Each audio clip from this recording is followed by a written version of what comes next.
This is Learning with Coach History. This is lesson 4 of the Cold War. Two nations live on the edge.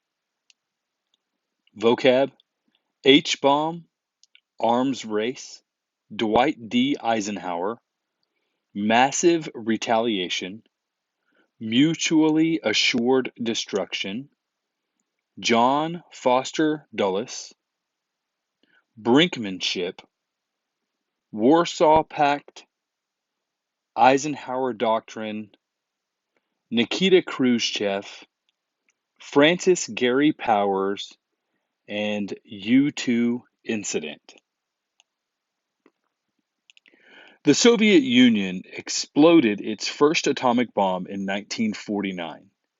In an effort to maintain an advantage in weaponry, American leaders wanted to develop a more powerful weapon. In 1952, the United States exploded the first hydrogen bomb, or H-bomb. The Soviets tested their own H-bomb in 1953. Leaders in the United States and Soviet Union feared that the other would gain an advantage. This led to an arms race, a contest between countries seeking a military advantage. Dwight D. Eisenhower was president.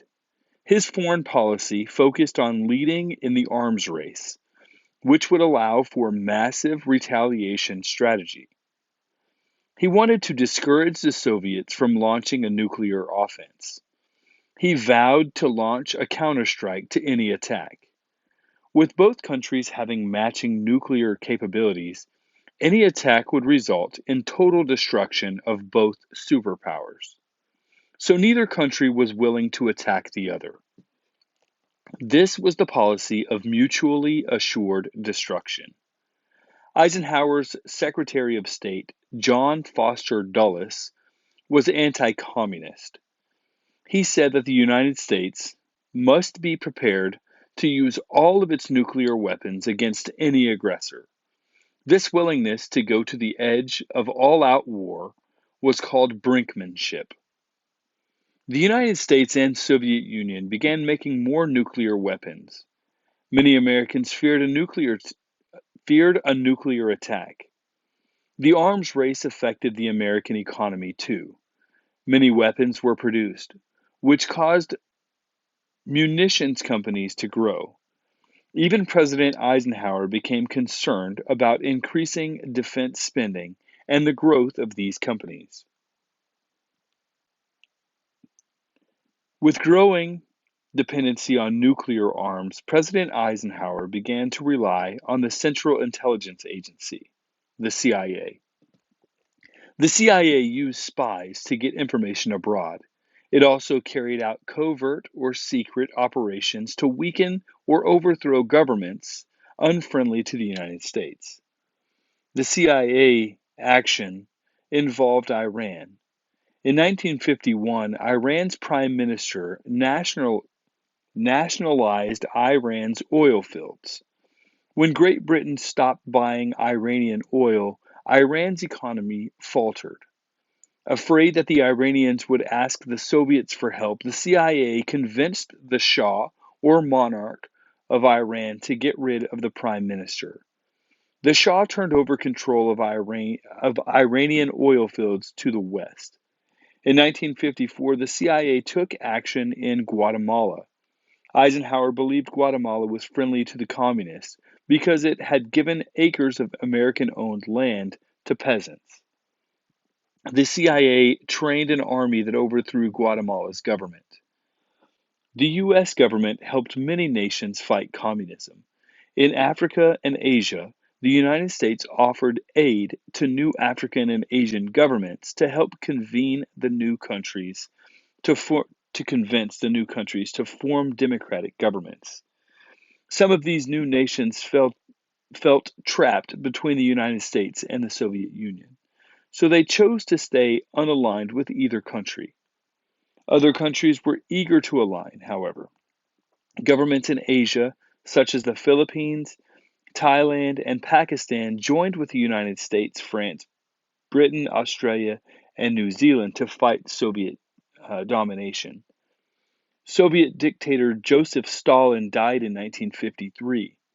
At first, tensions eased between the superpowers. People called it a thaw in the Cold War. But when West Germany joined NATO, the Soviet Union formed a military alliance with its satellite nations in 1955. This alliance was called the Warsaw Pact, and it was firmly under Soviet control. The Soviets used it to counter NATO's threats and to crush internal rebellions.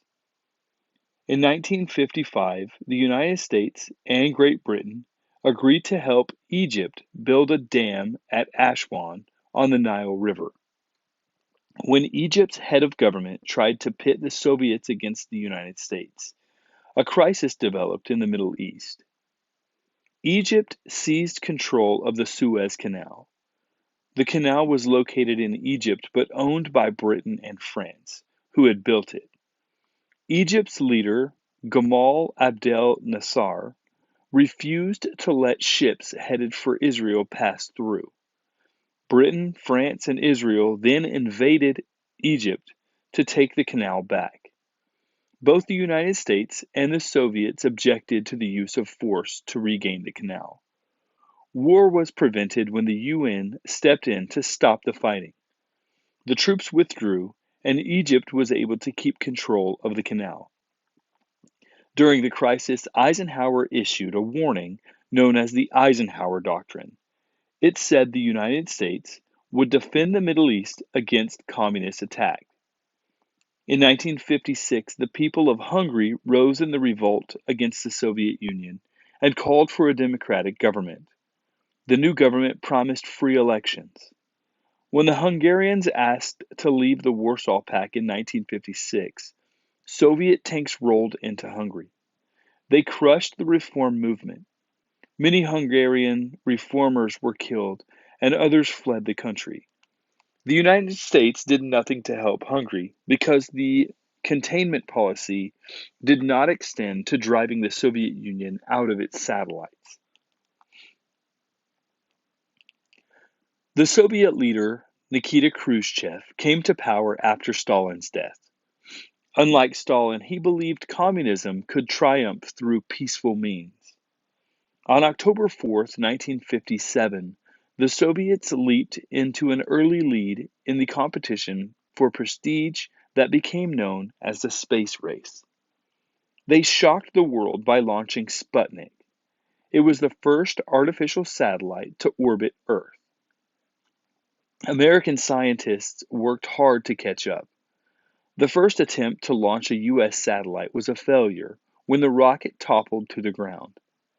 Finally, on January 31, 1958, the United States successfully launched its first satellite. Meanwhile, the United States had been flying spy missions over the Soviet Union. The CIA used U-2 aircraft that flew so high they couldn't be detected. However, by 1960, U.S. officials knew the Soviets were aware of them. On the United States' last flight, pilot Francis Gary Powers was shot down and sentenced to 10 years in a Soviet prison. Later, he was released in exchange for a Soviet spy.